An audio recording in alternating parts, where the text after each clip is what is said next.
lutas, contendas, disputas. Infelizmente, esse tipo de situação, ele faz parte da vida das pessoas. O mais interessante é que, muitas vezes, existem brigas, lutas, disputas, contendas, com pessoas muito próximas.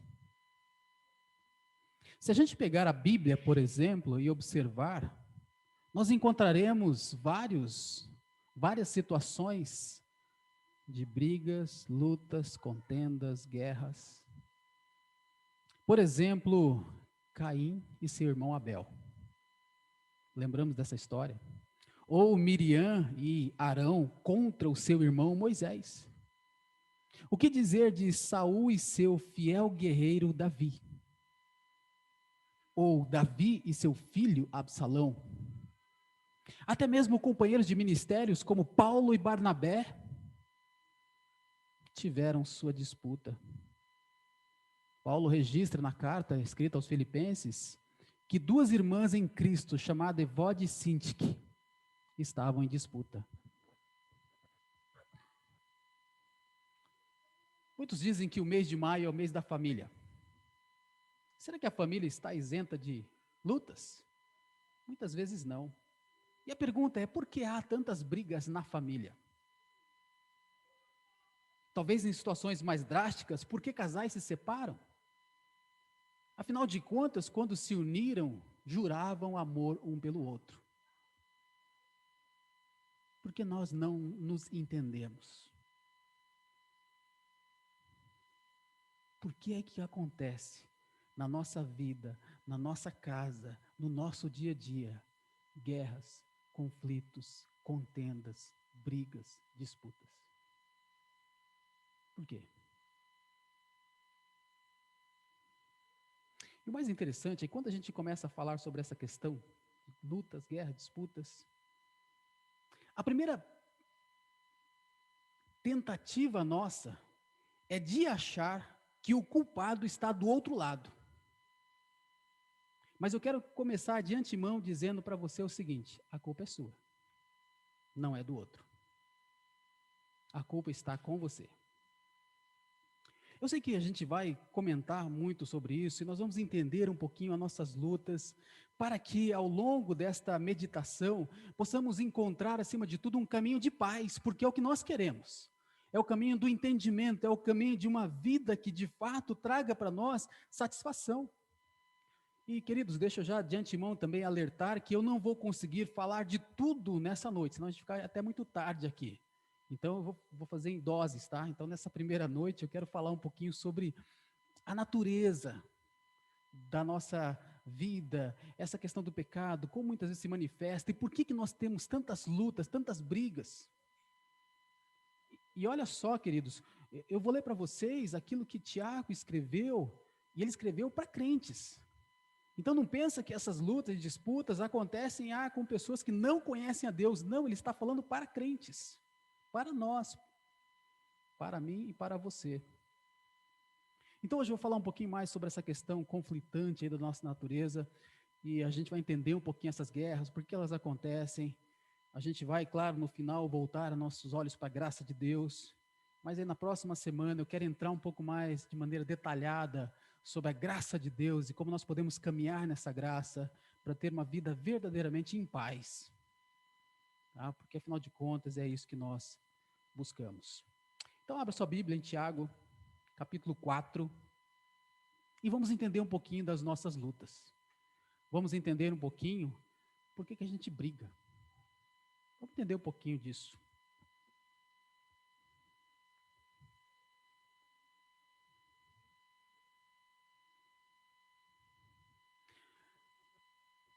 Diz assim a carta de Tiago, no capítulo 4, a partir do versículo 1, vamos ler até o versículo 6. Veja só o que diz a palavra de Deus. Eu vou ler na versão nova, a versão transformadora, tá? Talvez pode estar um pouquinho diferente da sua, mas é o mesmo sentido. De onde vêm as discussões e brigas em seu meio? Acaso não procedem dos prazeres que guerreiam dentro de vocês? Querem o que não têm e até matam para consegui-lo, invejam o que os outros possuem, lutam e fazem guerra para tomar deles. E, no entanto, não têm o que desejam porque não pedem. E quando pedem, não recebem, pois seus motivos são errados. Pedem apenas para lhes dar o que lhes dará prazer. Adúlteros, não percebem que a amizade com o mundo os torna inimigo de Deus? Repito, se desejam ser amigos do mundo, tornam-se inimigos de Deus. O que vocês acham que as Escrituras querem dizer quando afirmam que o Espírito colocado por Deus em nós tem ciúmes? Contudo, Ele generosamente nos concede graça. Como dizem as Escrituras, Deus se opõe aos orgulhosos, mas concede graça aos humildes. Até aqui, meus irmãos, observem o seguinte. Logo no início, a palavra de Deus nos mostra aqui, a partir da carta de Tiago, o motivo das nossas guerras. Por que a gente briga? Né? Desde pequeno, em casa, né? Aquele negócio, às vezes um irmãozinho dá um tapa no outro e sempre que quer dar o último tapa, né? E não sossega enquanto não dá o último tapa, né?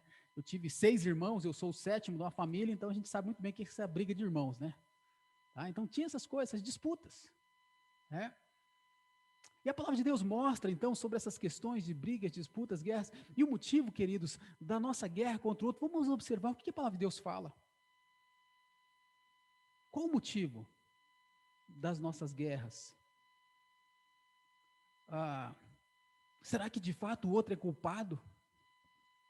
Porque sempre, de maneira quase que geral, generalizada, rapidamente, nós culpamos o outro.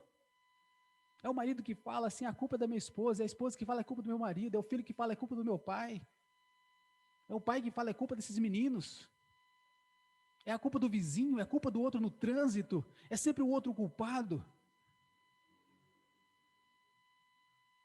Tem irmãos que não se falam, irmãos de sangue, que não se falam há anos. É o marido que vai embora de casa, é a mulher que volta para a casa da mãe, é a família que sai da igreja, é a pessoa que desiste do seu trabalho. Brigas, disputas. E é interessante que a palavra de Deus fala de onde vem tudo isso. Essa é a grande pergunta. De onde vem tudo isso? E Deus mostra aqui na sua palavra que isso não está externo a nós, mas é algo de dentro de nós, quando diz logo na sequência, acaso não procedem dos prazeres que guerreiam dentro de vocês. Então a resposta de Deus para isso é dizer que esses prazeres que nós temos, os desejos que nós possuímos, as vontades do nosso coração, fazem guerras para que os meus desejos, a minha vontade prevaleça, para que aquilo que eu quero aconteça. E você pode chamar isso de egocentrismo, de colocar o seu ego no centro de todas as coisas. Meus irmãos, é muito interessante, e quando a palavra de Deus fala, acaso não procede dos prazeres, essa ideia da palavra prazeres aqui, é de onde vem a nossa palavra hedonista. E o que significa hedonista? É aquele ser humano que vive para satisfazer os seus prazeres a qualquer custo. E é interessante que este é o motivo dado pela palavra de Deus de por que nós fazemos guerra. Porque nós queremos que a nossa vontade prevaleça. E meus irmãos, vamos entender o seguinte, tá? Que Tiago está escrevendo para irmãos. Então, no crente, mesmo ele recebendo uma nova natureza e foi implantado nele uma nova vida, ele ainda luta contra essa natureza carnal que ainda não foi totalmente extirpada da sua vida, ainda está presente. É por isso que Paulo fala que nós temos uma luta da carne contra o espírito. Você quer fazer uma coisa que agrada a Deus e a sua carne quer que você faça outra que agrada a você mesmo. Meus queridos, o crente tem que entender o seguinte, que esses prazeres não é algo que está fora de nós. Muitas vezes a gente fala assim, mas isso é com o incrédulo. O incrédulo ele busca assim, viver, a existência da sua vida é para alcançar os seus prazeres. O incrédulo é assim, eu não sou assim. Será que não? Você está discordando do que a palavra de Deus está dizendo? Porque, meus irmãos, perceba o seguinte, a razão da existência para muitas pessoas é a busca do prazer, é o que eles chamam de felicidade pessoal. Eu estou à busca da minha felicidade. Eu estou pensando em mim, porque se eu não pensar em mim, quem é que vai pensar? Então essas paixões, esses prazeres, essa vontade, esse desejo guerreia dentro do coração, como ele fala aqui, na sua versão talvez fala a palavra militam. Porque essa palavra é um termo militar. Então, meus queridos, pensa o seguinte, que essas paixões, elas lutam de maneira estratégica para conquistar o centro da sua vida e impor sobre você a vontade do seu desejo. É por isso que quando uma pessoa ela vai pecar, ela maquina, ela trama, ela se organiza, ela prepara. O pecado não acontece, ele é arquitetado. São as paixões que de maneira estratégica lutam dentro de você. Agora uma coisa interessante, meus irmãos, que a palavra de Deus fala, né? Vocês querem o que não têm, até matam para conseguir, invejam o que os outros possuem, lutam e fazem guerra para tomar deles. Parece uma luta insaciável, e de fato a cobiça é assim. A cobiça é um desejo por alguma coisa que você acha que vai satisfazer, mas a cobiça ela jamais será satisfeita. O desejo dentro do coração humano, ele jamais vai ser satisfeito. O homem está sempre desejando, a pessoa está sempre desejando, e ele nunca tem o que quer.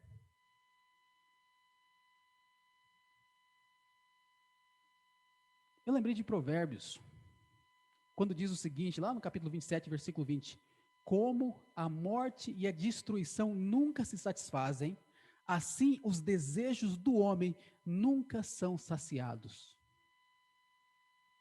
E essa palavra aqui, morte e destruição, né, é Hades e Sheol. Como eles nunca satisfazem. Assim, os desejos do homem nunca são saciados. Então, meus irmãos, percebam o seguinte, o que a palavra de Deus está falando assim, por que te briga? Porque eu quero a minha vontade. Só que a sua vontade nunca será satisfeita. Não é verdade, meus irmãos? Lembra de quando comprou algum brinquedo para os meninos que eles queriam muito, Tiago? E dali a 5 minutos depois, mas queria tanto, né? Já aconteceu isso lá? Entregou vocês aí. Ó. Gente, é assim. Né? Você quer muito. Né? É a ideia do celular de última geração. É o iPhone X. Né? E a pessoa parece que dorme e acorda pensando naquilo. Só que ela vai lá e gasta, paga horrores em 10 prestações, e aí compra. Mas antes de terminar, antes de pagar a primeira prestação, já passou à vontade. Não é assim, Jota? É, gente. A cobiça, ela jamais será satisfeita. Então as pessoas estão em busca dessa felicidade, desse algo que pode preencher, e a palavra de Deus fala, é por causa disso que vocês lutam, que vocês brigam. É isso que faz com que tenham guerras, contendas, conflitos, disputas. E aí pensa o seguinte, querido irmão, irmã, que em busca dessa felicidade, você é capaz de fazer qualquer coisa pela sua vontade. É o que a palavra de Deus está dizendo. Querem o que não tem, até matam para conseguir. E aí talvez você esteja passando na sua cabeça, eu não, imagina matar os outros, né? Matar alguém para conseguir alguma coisa que eu quero muito, sim. É exatamente isso que acontece, meus irmãos, quando a pessoa se entrega a uma cobiça. A busca por esta felicidade é capaz de levar a pessoa a fazer qualquer coisa para isso. A cobiça, ela desencadeia um processo de morte. O próprio Tiago tinha falado isso, né? que a cobiça traz e seduz. E esta, uma vez que ela foi consumada, ela gera o quê? Morte. A cobiça, o desejo de ter alguma coisa, pode levar a pessoa por caminhos que ela achava que nunca percorreria, mas ela pode percorrer. Talvez você vai se lembrar da história de uma moça chamada Suzanne von Richthofen. Lembrou? Essa moça queria a herança do pai adotivo, da mãe adotiva, que a adotou e deu para ela uma vida e um futuro. E certamente um dia esses pais disseram para ela: olha, filha, tudo isso aqui que eu tenho, e era uma folha de posse, um dia será teu. Só que ela não quis esperar. E ela tirou a vida dos seus pais, porque ela queria aqui e agora. Então, meus irmãos, é isso que a palavra de Deus está falando. De onde vem tudo isso? Do coração. Discussões, brigas, elas têm origem no coração. É o coração que abriga paixões proibidas. E nós precisamos lembrar que ainda temos um coração disposto a desenvolver sentimentos pecaminosos. É por isso que Paulo, ao escrever aos Gálatas, ele fala assim: você está numa luta entre a carne e o espírito. E olha só, pensa nas obras da carne. Quais são as obras da carne? É briga, é porfia, é discórdia, é ciúme, é facção, é divisão, é tudo isso. E a gente está no meio dessa batalha, meus irmãos. Então nós temos ainda um coração disposto a desenvolver sentimentos pecaminosos. A gente jamais deveria esquecer disso. É muito interessante quando a gente lê alguns pais da igreja, alguns crentes puritanos, eles tinham muito assim essa visão de que quão pecadores eles eram. Quão pecadores eles eram. O próprio apóstolo Paulo, escrevendo: Cristo veio ao mundo salvar os pecadores, do qual eu sou o principal. Eu sei quem eu sou. Eu entendo a natureza pecaminosa que está lutando contra a vontade de Deus. Então isso significa que a gente precisa ir para Deus o tempo todo. E sem Ele a gente não consegue nada. Fazendo uma aplicação disso, eu não sei se nos últimos dias, últimas semanas, últimos meses, você brigou com alguém. Tá? Vocês devem ser menos pecadores que eu, tá? Porque eu briguei. Mas a gente briga, né? Seja o que a gente chama de briguinhas, seja o que a gente chama de brigonas, enfim, a gente está sempre disputando.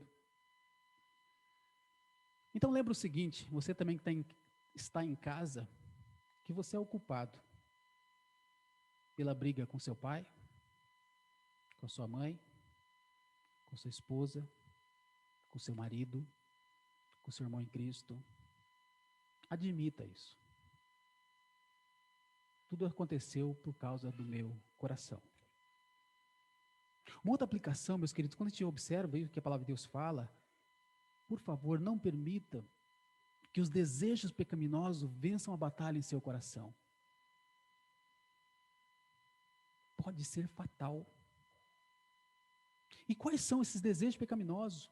É cobiça, é inveja. Agora, se tem uma coisa difícil de admitir, é admitir a inveja. Gente, como é difícil falar assim: eu tive inveja. Eu quis a coisa do outro. Mas é o que a palavra de Deus está falando, e a gente precisa admitir, reconhecer esses pecados, essas lutas dentro do nosso coração. Outra coisa, jamais esqueça que o motivo da guerra, se você está brigado com alguém, se você está em disputa com alguém, se houve o desentendimento, lembra, o motivo não está fora, ele está dentro de você. Das paixões que guerreiam dentro de você.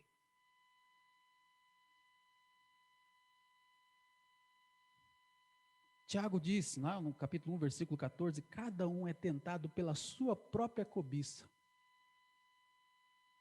Está dentro e não fora. Não está no mundo, mas no coração. E por fim, queridos, uma última aplicação ao observar o nosso coração: cuidado com os desejos enganosos do nosso coração. Sabe por que você luta contra o outro? Sabe por que você disputa contra outra pessoa? Porque a palavra de Deus fala que o coração do homem, ele é desesperadamente corrupto.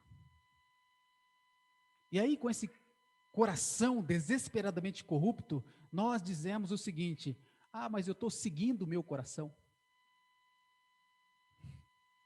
Quantas pessoas seguem, decidem, baseado no seu coração? Pessoas que dizem, mas eu tenho o direito de ser feliz. Por que me manter numa família que não me faz feliz? Se eu tenho o direito de ser feliz, então eu vou buscar uma família que me faça feliz. É por isso que às vezes um homem de 35 anos casado, 40 anos casado, 50 anos casado, um dia pega e simplesmente vai embora. Uma mulher simplesmente pega e o deixa. Porque as pessoas estão dizendo, mas eu tenho o direito de ser feliz. Ou como as pessoas estão dizendo atualmente, a vida está passando e eu preciso aproveitar. Se eu não aproveitar a vida, cuidado com o seu enganoso coração. É lá de dentro que gera uma série de problemas, de confusões na sua vida. Então perceba isso no seu coração. Então, irmão e irmã, esse é o motivo das nossas guerras com os outros. Mas mais do que isso, o texto nos mostra que nós também fazemos guerra com Deus. Aí você fala, eu fazer guerra com Deus? Olha só o caminho que o nosso pecado nos leva. Nos leva a fazer guerra contra Deus. E Martins, quem que perde nessa guerra? Deus que não é, né, Sandra? Pois é. Imagina, gente. Mas esse é o caminho. Porque, veja só, como eu disse, né, os prazeres, eles militam dentro do nosso coração e levam e tentam de todas as formas fazer com que nós satisfaçamos a nossa vontade. Esse é o nosso egocentrismo. E esse egocentrismo, esse egoísmo, ele gera conflitos conosco, com o próximo e também com Deus. Esse nosso egocentrismo, esse crente egocêntrico, ele busca o quê? A si mesmo. E ele coloca Deus de lado. Agora, quais são as consequências disso? A gente percebe que há um conflito aqui gerado contra o Senhor.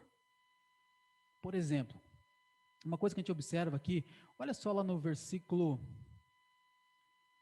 2, finalzinho do versículo 2, não sei como está na sua versão aqui, ele fala invejam, né, o que os outros possuem, lutam e fazem guerra para tomar deles. E, no entanto, não têm o que desejam porque não pedem. Sabe por que você não tem o que você está buscando? É porque você não pede. O que Tiago está mostrando aqui? Que, na realidade, não é que a pessoa não... ela deixou de pedir para a pessoa certa. Ela deixou de buscar na fonte correta, que é em Deus. Então, meus irmãos, veja só, esses motivos da nossa guerra contra Deus, acontece uma série de coisas. Então, o egocentrismo que é gerado dessa nossa disputa com Deus, nos leva a fazer algumas atitudes completamente, que a gente vai observar aqui, insanas. Mas a gente toma essas medidas. Por exemplo, a primeira delas é isso aqui: abandonar a nossa vida de oração. A primeira coisa que a gente faz é abandonar a nossa vida de oração. Sabe por quê, meus irmãos? É muito simples essa conta, essa matemática. Quando você foca no que você quer, você não tem tempo para buscar a vontade do Senhor. Quando você foca naquilo que você quer, você não tem tempo para buscar a vontade do Senhor. Você para de orar. Você para de pedir. Por quê? Porque você fala, eu dou um jeito, eu resolvo. E é o que a palavra de Deus está falando, vocês não têm porque vocês não pedem. Mas talvez você pode dizer, mas pastor, mas às vezes eu oro. Ou de vez em quando oro. Aí logo na sequência, no versículo 13, ele fala assim, quando oram, ok? Então fala, eu oro, tá bom. Quando? De quando em quando, né? Então quando ora, olha só o que acontece. O egocentrismo faz você orar errado. Primeiro a pessoa não ora. E quando ela ora errado. Olha só o que o nosso coração faz com a gente. Quando ora, pede errado. Por quê? Porque pede aquilo que contradiz a vontade de Deus. Pede aquilo que é a sua própria vontade, aquilo que é o seu prazer, aquilo que é a sua felicidade pessoal.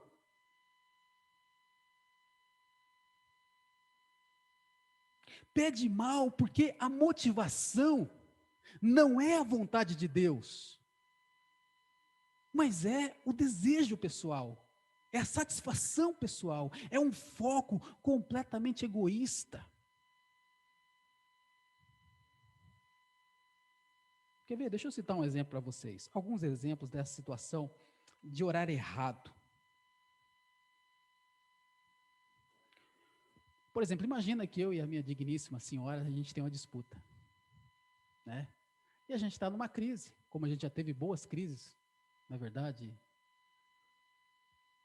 E aí a gente começa a alimentar sentimentos ruins, né? Eu fico bravo com ela, fica bravo comigo, eu fico com raiva dela, fica, né, com raiva para comigo.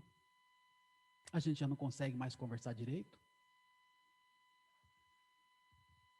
E eu não tenho vergonha de admitir, em 3 situações da minha vida, eu peguei na mão dela, fomos lá, sentamos junto com um conselheiro, falou assim, ó, por favor, nos ajude, porque nós não estamos conseguindo desatar o nó que aconteceu na nossa família.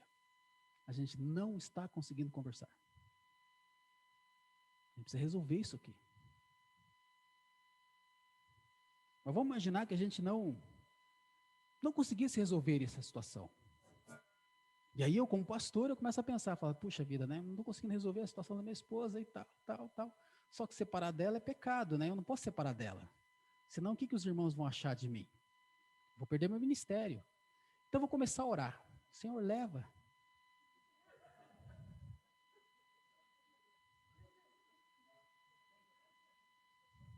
Percebe, meus irmãos? O absurdo que a gente chega. Mas eu não quero que você vá não, viu, senhora? Tá bom, eu te amo. Tá bom, não leva não. Fica aqui. É só um exemplo.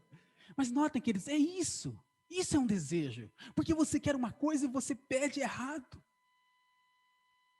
Por exemplo, imagina que você tem um vizinho, né? Como a gente teve alguns vizinhos, né, bem abençoados, e aquilo te tira a paz, né? Sei de irmãos que têm vizinhos, né, que tiram a paz.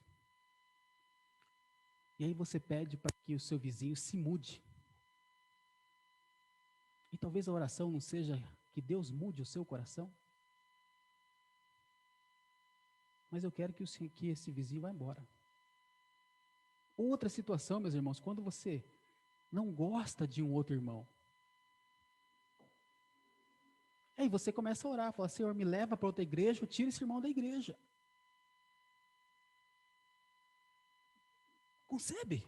Aonde chegam os nossos pensamentos? E os nossos pensamentos, muitas vezes, são orações que fazemos diante do Senhor. Eu não gosto daquele irmão. Então a gente fica calculando, Senhor, tira ou então me tira. É por isso que muitas pessoas saem de igrejas. Eu sei que isso parece exagero, meus irmãos, mas é isso que reflete um coração egoísta. E aí a gente pede mal. Tem pessoas que às vezes pedem para orar, falam assim, para Deus confirmar o relacionamento. Aí você fala, é com crente? Não, não é. É contra a palavra, não tem o que confirmar, né? Eu vou fazer um negócio, então, ora, está tudo certo, está tudo certo. Não, a gente não vai passar todo o imposto, a gente vai fazer... Então, meus irmãos, como a gente quer, e a gente pede essas coisas para Deus, só que a gente está pedindo errado. Então, não ora, e quando ora, ora errado. Mais do que isso, meus irmãos, o egocentrismo leva a uma outra situação aqui, olha só aonde Tiago chega, né? Ele aperta e aperta pesado mesmo.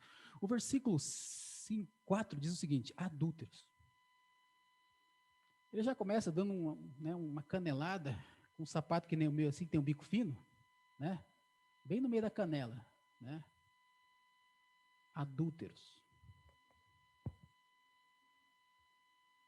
E aí ele coloca uma situação, vocês não percebem que a amizade com o mundo os torna inimigo de Deus?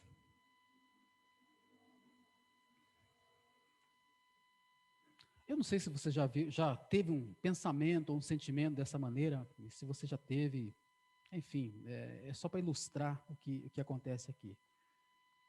Mas muitas vezes essa amizade com o mundo é um pensamento que algumas pessoas têm da seguinte maneira: as pessoas na igreja, elas não me entendem, mas os meus colegas de trabalho me entendem muito bem. O pessoal da igreja não me entende, mas o pessoal do mundo me entende. Ah, mas se é para estar na igreja com esse tipo de gente, com esse tipo de atitude, eu prefiro ficar no mundo. Se é para estar numa igreja como a de Corinto, e Paulo começa aquela carta escrevendo a igreja de Deus que está em Corinto. Então, nota, meus irmãos, isso aí, na realidade, é um sentimento de estar flertando com o mundo. Agora, só para você entender a gravidade desta palavra que Deus está dizendo aqui, vamos imaginar que um noivo, tá? Vamos imaginar que um noivo, ele tem um arquirrival, um inimigo dele. Então, esse noivo não gosta desse inimigo. Aí, a noivinha deste noivo, ela um dia resolve traí-lo, que já é uma coisa muito grave. Agora imagina se essa noivinha vai trair esse noivo com o inimigo dele. É isso que Tiago está dizendo.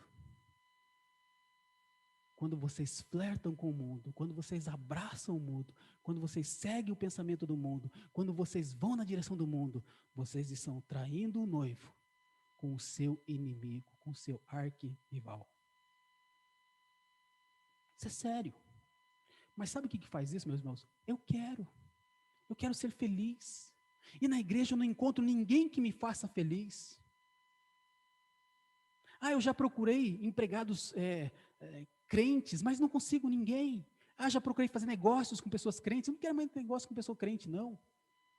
No mundo eu acho que eu encontro uma série de situações, meus irmãos, que nos levam muitas vezes a entender o seguinte, que nós achamos que no mundo é melhor do que na igreja.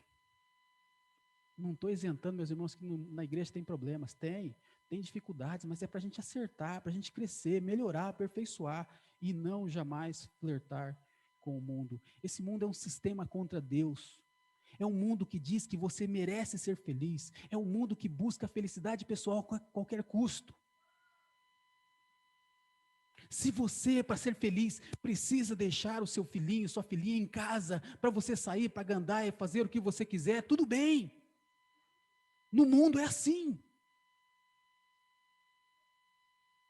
Aí um bebê de meses está em casa chorando, com fome, porque a mamãe dele resolveu ser feliz. E ela foi para a balada no sábado à noite. É isso, meus irmãos, que é o mundo. Então, esse mundo não tem tempo para orar para Deus, esse mundo não quer saber qual é a vontade do Senhor, o mundo está preocupado apenas com a sua própria vontade. E o pior é quando a gente acha que é assim.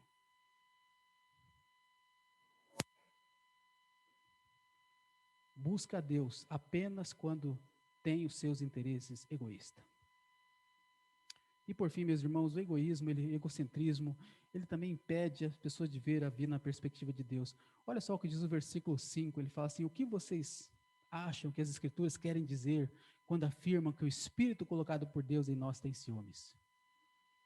Então, o que a palavra de Deus está falando aqui, meus irmãos, sabe o que vocês pensam, o que Deus está querendo dizer nesse texto aqui, quando ele fala que Deus colocou em nós um Espírito, e esse Espírito, ele tem ciúmes.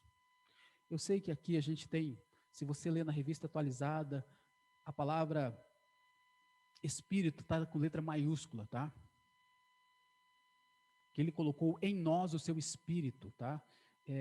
No original não tem esse em nós. Só diz que ele colocou o seu Espírito. Tá ok? Então a impressão que dá, como a NVT traduziu aqui, ele fala, né, que afirma que o Espírito colocado por Deus em nós tem ciúmes. E o mais interessante é que essa palavra ciúmes aqui, ao estudar ela, a gente tem duas palavras aqui. A gente tem a palavra zelo, que é o ciúme no sentido assim de, tem o lado positivo e negativo, tá? O zelo, você, por exemplo, quer uma coisa, você quer preservar alguém, você admira alguém, você quer o bem de uma pessoa, existe um zelo, um ciúme, vamos pensar assim, positivo. E existe também o negativo, tá? Só que essa palavra ciúme aqui, que está colocada nesse texto aqui, que está colocado na sua versão, ou na palavra inveja, como está algumas aqui, é uma palavra que é só usada de maneira negativa, que significa inveja. Então, assim, será que o espírito tem um ciúme que pode ser uma inveja? Ou Tiago ia usar uma palavra que é só usada de maneira negativa, aqui usar de maneira positiva? A impressão que dá, meus irmãos, é que, conforme foi traduzido aqui pela NVT, é isso, Deus colocou em nós o espírito. É verdade, quando a gente, foi feito alma vivente, ele colocou em nós uma parte imortal, uma parte imaterial, melhor dizendo. E essa parte imaterial tem essas vontades, esses desejos. Por isso que ele fala logo na segunda, contudo, porém, aí ele faz a comparação, o contraste com essa visão. Só para os irmãos entenderem um pouquinho dessa ideia de ver a vida na perspectiva de Deus, meus irmãos. Lembra da história de Caim e Abel? É uma história muito conhecida e mostra para nós, por exemplo, que desejos ruins invadiram o coração de Caim, ao ponto dele matar o seu irmão. Então Deus colocou em Caim o espírito, colocou nele alma, colocou nele uma parte imaterial. Só que essa parte material, ele falou para ele assim: cabe a você dominar. E ele não dominou. Ele permitiu com que aquilo tomasse conta da sua vida ao ponto de matar o seu irmão. E vamos lembrar, meus irmãos, que Caim, quando matou o seu irmão, ele não tinha influência de jogos, tá? De videogame, de internet, do Datena, enfim, sabe? Não tinha nada disso. Era ele, o pai e o seu irmão. Pai, a mãe e o seu irmão. 4 pessoas. E já invadiu um sentimento tão ruim a ponto de matar o seu irmão. É isso que a palavra de Deus está falando, meus irmãos. O nosso problema é estar quando o nosso egocentrismo assume o controle. Nós não sabemos aonde isso pode terminar. Nós não sabemos. Concluindo, eu queria começar a trilhar com vocês um caminho de paz. Porque afinal de contas, meus irmãos, a gente sabe que esse é o nosso caminho de guerra, mas nós queremos encontrar o caminho da paz. E a palavra de Deus tem uma mensagem de esperança para o nosso coração. Quando fala aí na sequência, no versículo 6, contudo, ele generosamente nos concede graça. Como diz as Escrituras, Deus se opõe aos orgulhosos, mas concede graça aos humildes. Sim, é verdade. O nosso interior, ele abriga sentimentos pecaminosos. Sim, é verdade que o nosso coração ele tem inveja, cobiça, ciúme, morte. Sim, é verdade que o nosso interior abriga, além disso, discussões, guerras. Sim, é verdade que o coração pecaminoso leva este mundo a ser inimigo de Deus. Sim, é verdade.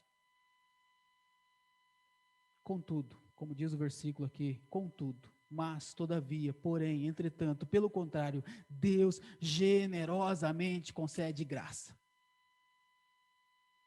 Apesar de você viver essa ebulição dentro de você, levando o seu coração para o mal, contudo, generosamente Deus concede graça.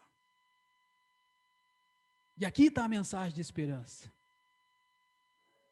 Deus nos concede a sua graça, por maior que seja o pecado, como disse o apóstolo Paulo, muito maior é a graça de Deus. Não importa o tamanho da sua pecaminosidade, aquilo que Deus fez na cruz é muito maior. Só que a gente percebe o seguinte, meus irmãos, ao invés de buscar a nossa felicidade a qualquer custo, a palavra de Deus nos impõe um caminho aqui. Então, não é eu mais correndo atrás das minhas vontades, meu desejo, mas é como ele coloca aqui, Deus concede graça ao humilde. Porque a pessoa que busca a sua felicidade a qualquer custo, quer a satisfação do seu desejo, quer o cumprimento da sua vontade, ela não se humilha, ela não pede perdão, ela acha que está sempre certa, ela nunca acha que está errada. E a palavra de Deus fala, Deus se opõe a esse tipo de pessoa. Eu.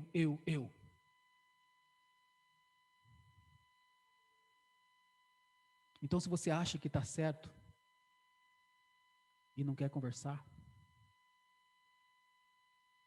seu orgulho. Se você decidiu seguir o seu coração e fazer sua vontade e não ouvir conselhos, isso é o seu orgulho. Se você quer seguir adiante sem se arrepender, sem se quebrantar, sem pedir perdão, isso é o seu orgulho.